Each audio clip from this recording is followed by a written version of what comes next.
নমস্কার দর্শক বন্ধুরা, সোনালি রান্নাঘরে আপনাদের স্বাগতম জানাই। আজ হাজির হয়েছি পুরনো দিনের একটি রেসিপি নিয়ে। সেটি হলো বাটা মাছ দিয়ে গাঁটি কচুর ঝোল। রান্নাটি প্রায় অনেকেই অনেক রকম প্রসেসে করে থাকে, তবে আমি খুব কম সময়ে খুব কম উপকরণে যেভাবে বানালাম সেটি আমি আপনাদের সাথে শেয়ার করলাম। আশা করছি আপনাদের ভীষণ ভালো লাগবে। আমার এই চ্যানেল এখনও পর্যন্ত সাবস্ক্রাইব করা থাকলে চ্যানেলটি সাবস্ক্রাইব করবার অনুরোধ রইল। এখানে একটি কড়াইয়ে 2 টেবিল স্পুন সর্ষের তেল গরম হতে দিয়েছি। আগে থেকে কেটে ধুয়ে রাখা বাটা মাছের ওপর দিয়ে দিলাম পরিমাণ মতো লবণ, হলুদ, লঙ্কার গুঁড়ো। ভালো করে মেখে গরম তেলে লালচে রং ধরিয়ে কড়া করে ভেজে মাছ তুলে রাখলাম। ওই তেলে অ্যাড করে দিচ্ছি আগে থেকে কেটে রাখা এবং ধুয়ে রাখা গাঁটি কচু। দিয়ে দিলাম পরিমাণ মতো লবণ এবং হলুদ। নাড়াচাড়া করে হালকাভাবে ভেজে নেব। রান্নাটি করার জন্য অন্য একটি বাটিতে নিয়ে নিচ্ছি 1 টেবিল স্পুন লঙ্কার গুঁড়ো, 1 টেবিল স্পুন জিরের গুঁড়ো, 1 টেবিল স্পুন ধনিয়া গুঁড়ো। অল্প পরিমাণে জল দিয়ে নাড়াচাড়া করে মশলাটি ভেজতে দেব। গাঁটি কচু ভাজা হয়ে গেছে, এখন অন্য একটি পাত্রে তুলে নিচ্ছি। ফোড়নে দিয়ে দিচ্ছি 1/2 টেবিল স্পুন গোটা জিরে।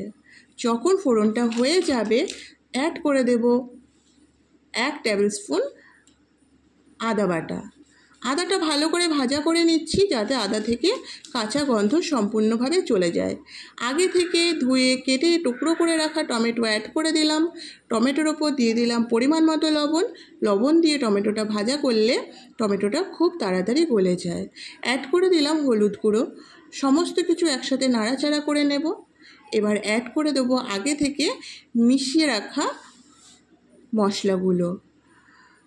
সমস্ত মশলা একসাথে নাড়াচাড়া করে ভাজা করে নেব। তারপর এখানে অ্যাড করে দিলাম আগে থেকে ভেজে রাখা গাঁটি কচুগুলো। সমস্ত কিছু একসাথে কষতে থাকবো। কষা হয়ে গেলে পরিমাণ মতো জল দিয়ে দেব। ঢাকা দিয়ে রান্নাটি হতে দিলাম। দেখুন বন্ধুরা, জলটা কতটা পরিমাণে টেনে গেছে এবং গাঁটি কচুগুলো পুরোপুরিভাবে সেদ্ধ হয়ে গেছে। ঝোলটা পুরোপুরি ঘনত্বে চলে এসেছে। এখন এই ঝোলের ওপর দিয়ে দেব 4টে কাঁচা লঙ্কা চেরা। অ্যাড করে দেবো ভেজে রাখা মাছগুলো। মাছের ওপর দিয়ে দেব ধনিয়া পাতা কুচো করে ধনিয়া পাতা অ্যাড করে দিলাম। এবার ঢাকা দিয়ে রান্নাটি জাস্ট 3 থেকে 4 মিনিট হতে দেব।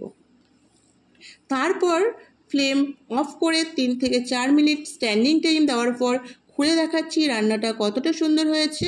দেখতে পাচ্ছেন কতটা লোভনীয় হয়েছে। খেতেও কিন্তু এটা দুর্দান্ত সুন্দর হয়। আশা করছি আজকের এই রেসিপি আপনাদের খুব ভালো লেগেছে।